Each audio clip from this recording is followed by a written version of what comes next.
कुंभ में मची भगदड़ के बाद आंखों में आंसू लेकर अपनों को ढूंढते लोग भगदड़ की भयावहता बताते जगह जगह लगे कपड़े जूते आदि के ढेर, कुंभ क्षेत्र में गूंजते एम्बुलेंसों के सायरन और अस्पतालों की मोर्चरी में पड़े शव।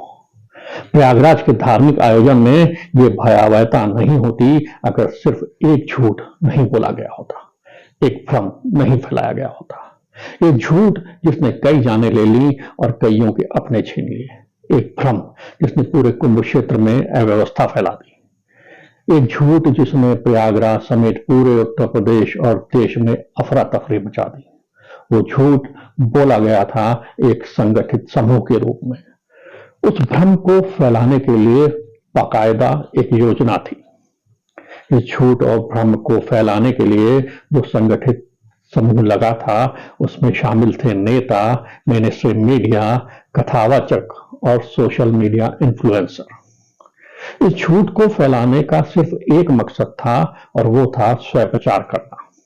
फिर उसमें किसी की जान जाए तो चलेगा, किसी माँ का बेटा चल बसे तो चलेगा, किसी बच्चे के माँ बाप चल बसे तो दौड़ जाएगा, पर नहीं चलेगा तो सेल्फ प्रमोशन की कमी। प्रयागराज कुंभ शुरू होने से पहले एक झूठ बुना गया और ये झूठ ये था कि 2025 का प्रयागराज कुंभ 144 साल बाद आ रहा है। नेता बोलने लगे कि अब 144 साल के बाद ही लोगों को ये विशिष्ट मुहूर्त वाला कुंभ स्नान मिलेगा। कथावाचक नेताओं के सुर में सुर मिलाते हुए दोहराने लगे कि जो इस वाले कुंभ में नहीं आएगा वो देशद्रोही होगा। एंकर प्रदर्शित करने लगे कि 1881 में लगे पूर्ण कुंभ के 144 साल बाद इस पूर्ण कुंभ के लगने से सिर्फ इसी कुंभ में नहाने से मोक्ष मिलेगा।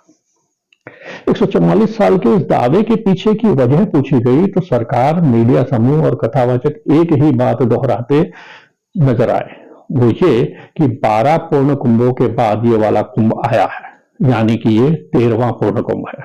इसलिए 12 वर्षों को 12 कुंभों से गुणा करने पर 144 का आंकड़ा आता है।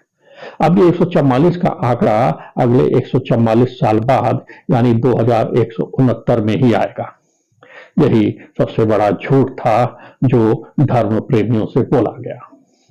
ये बात मुख्यमंत्री योगी आदित्यनाथ भी बोलते रहे, भाजपा नेता भी, कथावाचक और मेन स्ट्रीम मीडिया भी। ये उदाहरण है कि किस तरह से एक भ्रम को फैलाने के लिए एक पूरी मशीनरी कई लोगों के सोचने समझने की शक्ति को खत्म कर सकती है। ये हिटलर के प्रोपेगेंडा मिनिस्टर गोबेल्स की थ्योरी का जीता जागता उदाहरण है कि एक झूठ को बार बार दोहराने पर वो सच लगने लगेगा। इनके फैलाए भ्रम के मुताबिक ये प्रयागराज का 13वां पूर्ण कुंभ है। 144 साल बाद आया है, इसलिए इसे महाकुंभ कहेंगे। इनकी दलील पर विश्वास कर लिया जाए तो सनातन धर्म और इसके हजारों साल के गौरव को धूसरित करने वाला इनके अलावा कोई दूसरा नजर नहीं आएगा। किंवदंतियों के अनुसार उत्तर प्रदेश का कुंभ का इतिहास 3200 साल पुराना है, लेकिन उत्तर प्रदेश की पीआर टीम की दलील मानी जाए तो कुंभ की शुरुआत ही 144 साल पहले हुई है। यानी पहला पूर्ण कुंभ 144 साल पहले लगा था, तभी तो 2025 का कुंभ 13वां पूर्ण कुंभ होगा, वरना कुंभ के हजारों साल पहले शुरू होने की पौराणिक मान्यता के अनुसार या तो ये कुंभ 200वां होता, 400वां होता, 800वां होता, लेकिन 13वां तो नहीं होता। कुंभ के इतिहास की चरण दर चरण व्याख्या करने पर यह स्पष्ट पता चल जाएगा कि इन लोगों ने किस तरह से अपने नंबर बढ़ाने और भीड़ एकत्रीकरण के लिए एक भ्रमजाल बुना था, जिससे भ्रमित होकर करोड़ों की तादाद में लोग मोक्ष की चाह में प्रयागराज पहुंचे।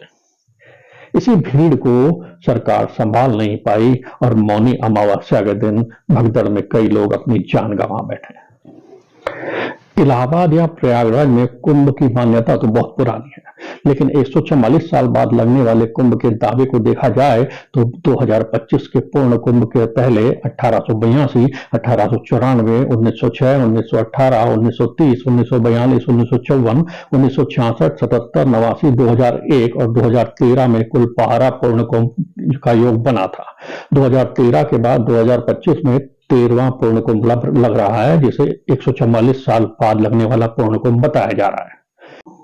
सनातन धर्म में कुंभ का मौखिक इतिहास 3200 साल पुराना बताया जाता है। इसका कोई लिखित साक्ष्य नहीं होने की वजह से तिथि के अभाव में माना जा सकता है कि पहला पूर्ण कुंभ करीब 3200 साल पहले लगा होगा। इसको 144 साल बाद यानी 3056 साल पहले प्रयागराज में 13वां पूर्ण कुंभ लगा होगा। दूसरा कुंभ 3188 साल पहले लगा होगा और उसके 144 साल बाद यानी आज से करीब 3044 साल पहले जो 14वां पूर्ण कुंभ लगा होगा वो भी 144 साल बाद रहा होगा। इसी तरह तीसरे कुंभ के 144 साल बाद 15वां पूर्ण कुंभ लगा होगा। इस हिसाब से शुरू के 12वें पूर्ण कुंभ के बाद लगने वाला हर कुंभ 144 साल बाद लगने वाला कुंभ ही था। 13वां कुंभ पहले कुंभ के 144 साल बाद, 14वां कुंभ दूसरे कुंभ के 144 साल बाद, 15वां कुंभ तीसरे कुंभ के 144 साल बाद लगा होगा और इसी तरह से ये गणित आगे चलती रही होगी। तो साधारण गणित से ये समझ सकते हैं कि 13वें कुंभ के बाद का हर पूर्ण कुंभ किसी न किसी पूर्ण कुंभ के 144 साल बाद ही लगा है। ऐसे में इससे बड़ा झूठ कुछ नहीं हो सकता कि 2025 का पूर्ण कुंभ से पहले प्रयागराज में लगने वाले कुंभ 144 साल बाद नहीं लगे होंगे और आगे 144 साल बाद तक कोई पूर्ण कुंभ 144 साल बाद लगने वाला पूर्ण कुंभ या महाकुंभ नहीं होगा। अगर हर्षवर्धन के समय प्रयाग में आए चीनी यात्री हैंसांग के द्वारा देखा गया धार्मिक एकत्रीकरण अर्ध कुंभ था तो यह माना जा सकता है कि कुंभ की शुरुआत 6ठी शताब्दी में हो चुकी थी। यदि कुंभ की परंपरा शांकरी परंपरा के तहत शंकराचार्य के द्वारा की गई थी तो इसकी शुरुआत 9वीं शताब्दी में हो चुकी होगी। तो इस हिसाब से प्रयागराज में लगे पहले कुंभ के 144 साल बाद लगने वाला 13वां पूर्ण कुंभ सैकड़ों साल पहले ही लग चुका होगा और इसके बाद प्रयागराज में लगने वाले सभी पूर्ण कुंभ 144 साल बाद लगने वाले पूर्ण कुंभ ही रहे होंगे। ऐसे में 2025 के प्रयागराज कुंभ से पहले 2001 और 2013 के पूर्ण कुंभ भी किसी न किसी पूर्ण कुंभ के 144 साल बाद लगने वाला पूर्ण कुंभ थे।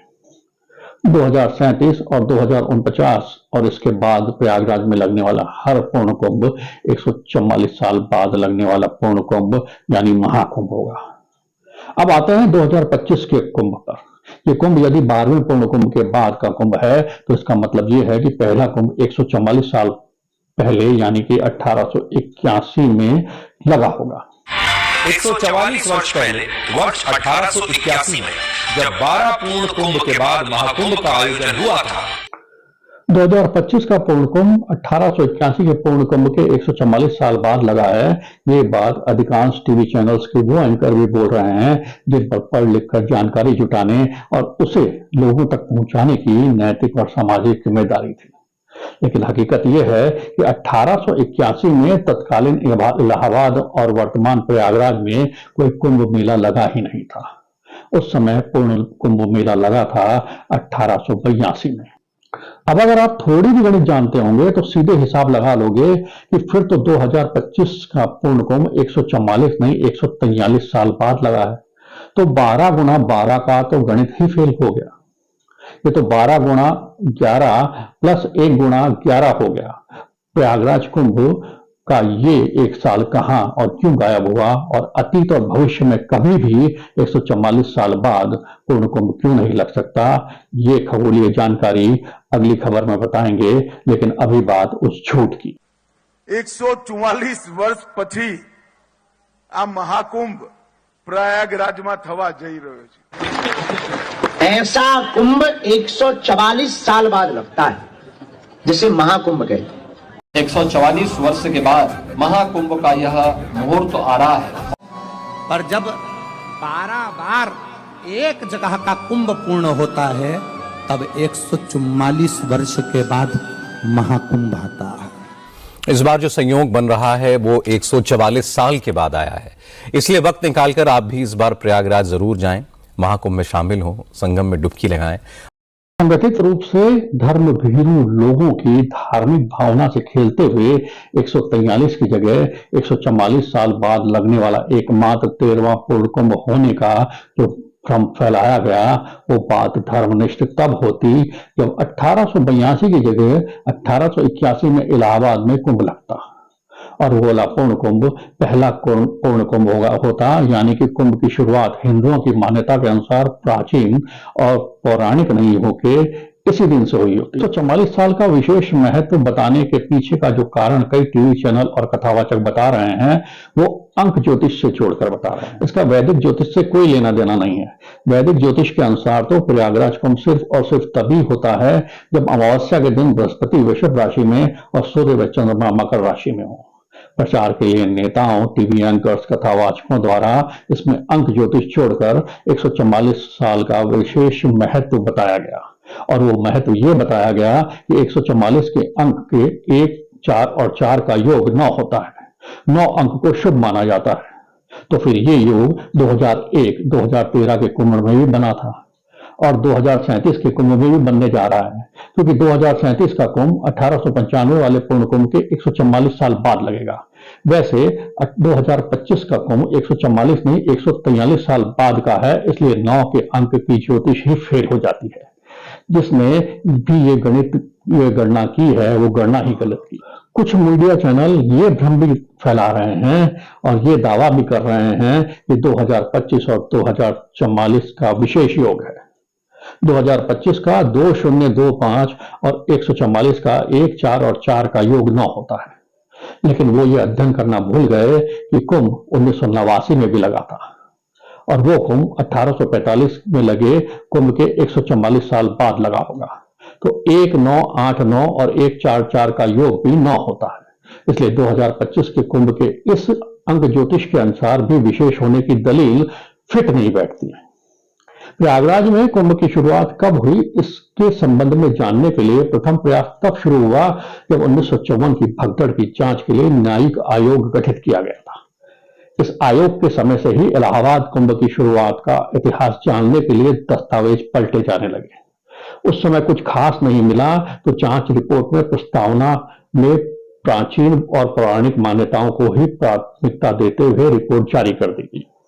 इलाहाबाद कुंभ का लिखित इतिहास 1822 से मिलता है। डॉक्टर एसके दुबे अपनी किताब द कुंभ सिटी प्रयाग में लखनऊ में रहने वाले पर्शिया भाषा के शोधकर्ता बहादुर सिंह भटनागर की भारत में संपादित पुस्तक का उल्लेख करते हैं। भटनागर द्वारा संपादित पर्शियन एनसाइक्लोपीडिया यादगार ए बहादुरी के हवाले से दुबे लिखते हैं कि 1822 का कुंभ बहुत सुविधा संपन्न कुंभ नहीं था। ब्रिटिशर्स यहाँ संगम स्नान करने के लिए ₹1.25 लगान वसूलते थे, तो जो बहुत ज्यादा था। उस समय 1 रुपये में एक भरे पूरे परिवार का 1 महीने का राशन आ जाता था। एसके दुबे अपनी इसी किताब में लिखते हैं कि 1870 में ब्रिटिश पत्रकार E.L. ब्राउन कुंभ को कवर करने आए थे। ब्राउन ने लिखा था कि माघ मेले के दौरान गंगा यमुना के संगम पर श्रद्धालुओं का समूह लगा। उन्होंने बाल कटवाकर उसे पानी में बहाया। श्रद्धालुओं का मानना था कि एक बाल के बहने से 10,000 जन्म तक मुक्ति मिल जाती है। इनके अनुसार 1822 में इलाहाबाद में संगम पर हुआ एकत्रीकरण भी कुंभ ही था। प्रयागराज कुंभ के इतिहास पर डॉक्टर D.P. दुबे और प्रोफेसर कामा मैकलिन ने शोधपूर्ण कार्य किया है। डॉक्टर असीम श्रीवास्तव और डॉक्टर मंजूश्री श्रीवास्तव प्रयाग कुंभ उत्पत्ति तथा इतिहास एक विश्लेषण नामक अपने रिसर्च लेख में लिखते हैं कि डॉक्टर मैकलिन ने इलाहाबाद में पहला कुंभ 1870 में शुरू होने का उल्लेख किया है।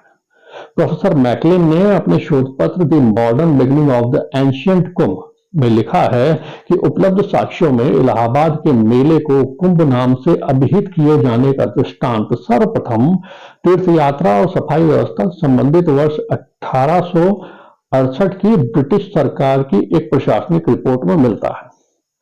इस रिपोर्ट में इलाहाबाद के तत्कालीन मजिस्ट्रेट JCH रिकेट्स ने जनवरी 1870 में होने वाले कुंभ मेले में संभावित भारी भीड़ के दृष्टिगत संक्रामक रोग फैलने की आशंका जताई थी। रिकेट्स अपनी रिपोर्ट में 4 वर्ष पूर्व यानी 1864 में हुए अर्धकुंभ मेले की भीड़ का भी उल्लेख करते हैं, जिसको उन्होंने स्वयं देखा था। इसके अतिरिक्त वर्ष 1870 के माघ मेले पर अपनी रिपोर्ट में इलाहाबाद के तत्कालिक कमिश्नर JC रॉबर्ट्स ने लिखा था कि उस वर्ष कुंभ होने के कारण भारी भीड़ उमड़ी, फिर भी मेला निर्विघ्न संपन्न हो गया। प्रोफेसर मैकलिन का मानना था कि इलाहाबाद में पहले केवल वार्षिक माघ मेला ही हुआ करता था और 1860 के दशक में स्थानीय प्रागवाल पुरोहितों ने ब्रिटिश प्रशासन की सहमति से इसे हरिद्वार के 12 वर्ष में पड़ने वाले कुंभ मेले की तर्ज पर कुंभ मेले के रूप में प्रचारित करना शुरू किया और इस प्रकार 1864 का माघ मेला अर्ध कुंभ बना और 1870 का माघ मेला प्रथम कुंभ मेला हुआ। तो सत्ताधारी नेताओं का यह दावा कि 2025 का प्रयागराज कुंभ 144 साल बाद का पूर्ण कुंभ है, हिंदू धर्म की उस शास्त्रीय और पौराणिक मान्यता को खारिज करता है जिसके अनुसार प्रयागराज का कुंभ प्राचीन और पौराणिक काल से अनवरत जारी है। इनका 144 साल बाद विशेष कुंभ आने का दावा अंग्रेज प्रोफेसर मैकलिन के दावे को हकीकत मानता है, जिसके अनुसार इलाहाबाद कुंभ की शुरुआत 1870 में हुई है। आधुनिक इतिहास में भी इलाहाबाद कुंभ की शुरुआत एस.के. दुबे के अनुसार 1822 से मिलती है। ऐसे में 1822 + 144 1966 होता है। तो 1966 का कुंभ भी 144 साल बाद का पूर्ण कुंभ था, यानी कि महाकुंभ था। 1822 के बाद 1834, 1846, 1870 में भी कुंभ लगा था। 1858 में प्रयाग में कुंभ और माघ मेला दोनों ही नहीं लगे थे, लेकिन कुंभ का योग तो था ही। ऐसे में क्रमशः 1966, 1977, 1989, 2001 और 2013 के पूर्ण कुंभ भी 144 साल बाद लगने वाले महाकुंभ ही थे। मीडिया रिपोर्ट्स और 2013 में बनाई गई हार्वर्ड यूनिवर्सिटी की डॉक्यूमेंट्री में भी यही दावा किया गया है कि 2013 का कुंभ भी उस समय की सरकार ने महाकुंभ बोलकर ही मनाया था, लेकिन उन्होंने यहां पर क्षमता से ज्यादा लोगों को एकत्रित करके विश्व रिकॉर्ड बढ़ाने की दौड़ नहीं शुरू की, जिससे वहां कम हादसे हुए और लोगों को कम समस्याएं आई। इस बार सोशल मीडिया पर नेताओं और उनके साथ कुंभ के ऐतिहासिक पृष्ठभूमि को पढ़े बिना प्रेस नोट पढ़कर दावे करने वाले न्यूज एंकर, शास्त्रों से अनभिज्ञ कथावाचक व रीलबाजों के एक साथ हल्ला मचाने से विशेषकर हिंदी पट्टी के लोगों को लगा कि 144 साल बाद लगने वाला कुंभ अब 144 साल बाद ही आएगा। मोक्ष जाने का मौका उनके हाथ से निकल जाएगा, जबकि सामान्य गणित ये बता रहा है कि 2037 का प्रयागराज कुंभ भी 1894 में प्रयागराज में लगे पूर्ण कुंभ के 12 पूर्ण कुंभ के बाद लगने वाला 13वां पूर्ण कुंभ होगा। 2025 के पूर्ण कुंभ की तरह ही ये भी 144 नहीं बल्कि 143 साल बाद लगने वाला पूर्ण कुंभ होगा। इसके बाद प्रयागराज में लगने वाला हर महाकुंभ भी 12 पूर्ण कुंभ के बाद लगने वाला 13वां पूर्ण कुंभ होगा। तो प्रयागराज में कुंभ का मुहूर्त सिर्फ और सिर्फ माघी अमावस्या का होता है, क्योंकि शास्त्रीय विधान के अनुसार अमावस्या के दिन जब बृहस्पति वृषभ राशि में और सूर्य व चंद्रमा मकर राशि में होता है, तब प्रयागराज में पूर्ण कुंभ का मुहूर्त होता है। मुख्य जो तिथि है वो तो अमावास्या है। वृष राशि गते जीवे मकरे चंद्र भास्करो अमावास्या तदा योगः कुंभाख्यस तीर्थनायके। तीर्थराज प्रयाग में तब कुंभ नाम का योग होता है जब सूर्य और चंद्रमा मकर राशि में हो और वृष राशि में गुरु चले गए हों और उसी दिन अमावस्या की तिथि हो, वही तो कुंभ है। तो प्रयागराज में कुंभ की अमृत बेला मौनी अमावस्या की होती है। शेष समय यह प्रयागराज में लगने वाले छोटे कुंभ यानी माघ मेला की तरह ही है।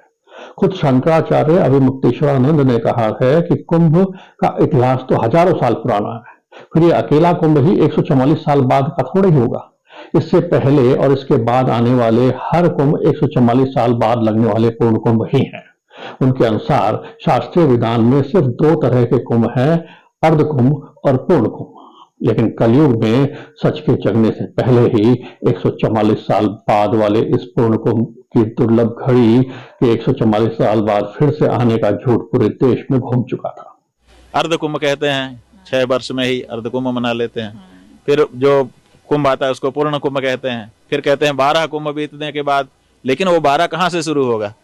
हम लोग जो है 2000 में यहाँ आए थे, 78 में आए थे, तब समझ नहीं थी। उसके बाद 84-82 में आए, समझ नहीं थी। फिर 89 में आए, फिर 2000 में आए, 2000 में आए तब तक समझ आ चुकी थी। तो लोगों ने बताया कि 144 साल बाद आया है। हम लोगों ने कहा अरे वाह, वो महाकुंभ है। फिर उसके बाद 13 में आए, 13 में आए, तब भी लोगों ने कहा कि 144 साल बाद आया है। हम लोगों ने कहा बहुत अच्छा। अभी आए हैं, अभी भी सुन रहे हैं 144 साल बाद आया है। वो 144 कहाँ से शुरू होता है कुछ पता नहीं है। मैंने ज्योतिष का अध्ययन किया है, ये वास्तविकता में अगर देखा जाए तो ये मूल रूप से भ्रांति फैलाई गई है और इससे प्रशासन को परेशानी बढ़ेगी। ऐसा कुछ नहीं है। कुंभ तो हर 12 वर्ष में आता है और जब भी कुंभ आता है उसका आश्चर्य होता है। ये कुंभ लोगों के दिमाग में जो बात आ गई 144 साल के बाद कुंभ आया है, ये बिल्कुल भ्रांति है। कल उन्हें चमकाने के लिए संगठित समूह के साथ अब 144 साल बाद ही ऐसा वाला पूर्ण कुंभ आने वाला है, ये भ्रम फैलाया। कुंभ क्षेत्र में लगे लाउड स्पीकर से भी इस तरह के अनाउंसमेंट ये बता रहे हैं कि सरकार भी इससे अनभिज्ञ नहीं रही होगी, उसकी भी सहमति रही होगी। ऐसे में इस मिथ्या सूचना की वजह से लोग बिना सोचे समझे मोक्ष प्राप्ति के लिए प्रयागराज की तरफ भागने लगे।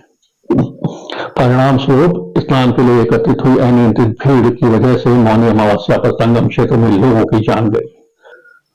बसंत पंचमी और माघी पूर्णिमा पर कई किलोमीटर लंबे ऐतिहासिक जाम में लोग फंसे रहे, भूखे प्यासे बिलखते रहे। यदि आप इस बार प्रयाग कुंभ में नहीं जा पाए हैं तो प्रयागराज में अगला कुंभ 2037 में है। उसमें भी वही 144 साल बाद वाला कथित दुर्लभ योग मिलेगा जैसा इस महाकुंभ में होना बताया जा रहा है। हर साल प्रयागराज के संगम तट पर लगने वाला माघ मेला भी मिनी कुंभ ही है। भगदड़ में अपनी जान गंवाकर मृतकों की सूची में से भी बाहर होने का दंश झेलने और घंटों भूखे प्यासे काम में फंसे रहने की बजाय उसमें जाकर भी वही पुण्य कमाया जा सकता है। जो पुण्य मिलने का दावा इस बार टीवी एंकर्स, नेताओं, कथावाचकों और सोशल मीडिया इन्फ्लुएंसर्स द्वारा अब किया जा रहा है। वैसे पहली बार नहीं था कि कुंभ को 144 साल बाद लगने वाला पूर्ण कुंभ बताकर महाकुंभ नाम दिया गया था। इसकी शुरुआत हुई थी 2001 के इलाहाबाद कुंभ से। इंडिया टुडे में 15 जनवरी 2001 को प्रकाशित रिपोर्ट के अनुसार इस कुंभ मेले को 1857 में लगे महाकुंभ के 144 साल बाद लगने वाला पूर्ण कुंभ बताकर महाकुंभ नाम दिया गया था, क्योंकि 1857 में न तो कुंभ लगा था और न ही कुंभ का योग था। इसी तरह 2013 के कुंभ मेले को भी 144 साल बाद लगने वाला पूर्ण कुंभ बताकर दुर्लभ संयोग बताया गया और महाकुंभ नाम दिया गया था। इस मेले को 1869 में लगे पूर्ण कुंभ के 144 साल बाद लगा पूर्ण कुंभ बताया गया था, लेकिन उस समय सोशल मीडिया द्वारा जनित भीड़ चाल वाले लोग नहीं हुआ करते थे, तो ये प्रचार उन्हीं लोगों तक पहुंचा जो अखबार पढ़ना जानते थे।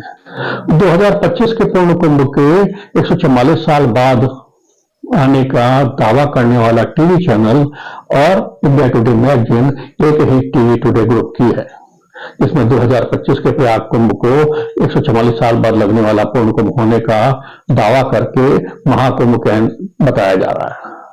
इंडिया टीवी की 13 जनवरी 2013 को यूट्यूब पे अपलोड एक स्टोरी है, महाकुंभ की महागाथा। इसमें बताया जा रहा है कि 2013 का कुंभ इसलिए विशेष है कि 12 पूर्ण कुंभों के बाद 144 साल बाद आ रहा है। वही इंडिया टीवी समूह 2025 में भी यही दावा करता नजर आया है कि 2025 का कुंभ इसलिए महाकुंभ है कि 12 पूर्ण कुंभों के बाद 144 साल बाद लगने वाला पूर्ण कुंभ आया है। एक ही न्यूज ग्रुप, एक ही संपादक होने के बावजूद ये लोग 2001 से लेकर 2025 तक प्रयाग में लगने वाले हर पूर्ण कुंभ को 24 सालों से इसलिए महाकुंभ बताते आ रहे हैं कि 144 साल बाद लगने वाला पूर्ण कुंभ है। इससे बड़ा छलावा न्यूज व्यूअर्स के साथ और क्या हो सकता है कि उनके सच जानने के अधिकार को ही छीन लिया जा रहा है। इसलिए हमारा यह दावा एकदम सटीक है कि कुंभ शुरू होने के 13 पूर्ण कुंभ के बाद के हर पूर्ण कुंभ 144 साल बाद लगने वाला महाकुंभ ही है। तो दिखावे पर नहीं जाएं, अपनी अकल लगाएं। अगर इस बार कुंभ में चूक गए हैं तो अगला कुंभ भी महाकुंभ होगा, क्योंकि वो इलाहाबाद में 1894 में लगे पूर्ण कुंभ के 144 साल बाद लगेगा। आप आस्तिक हो या नास्तिक, मान्यताओं में विश्वास हो या ना हो, लेकिन इस बार नहीं तो अगली बार प्रयागराज कुंभ में नहीं तो माघ मेले में ही सही, लेकिन माघ महीने में गंगा यमुना के संगम पर हर साल लगने वाले मोनी कुंभ को देखने जरूर जाएं। ये आपको देश की उस प्रशासनिक क्षमता के प्रति विश्वास जगा देगा जो 2 महीने में एक पूरा शहर बसा देने का मादा रखती है। उसे गंगा में बाढ़ आने से पहले पूरी तरह से उखाड़ देती है और अक्टूबर-नवंबर में गंगा का पानी उतर जाने के बाद हर साल फिर से एक टेंट का एक अस्थायी शहर खड़ा कर देने का कुवत भी रखती है। ये आपको बताएगा कि यदि ऐसी व्यवस्था देश की राजनीतिक पार्टियों द्वारा ईमानदारी से पूरे देश में लागू कर दी जाती तो हिंदुस्तान की सूरत आज कुछ और होती। धन्यवाद।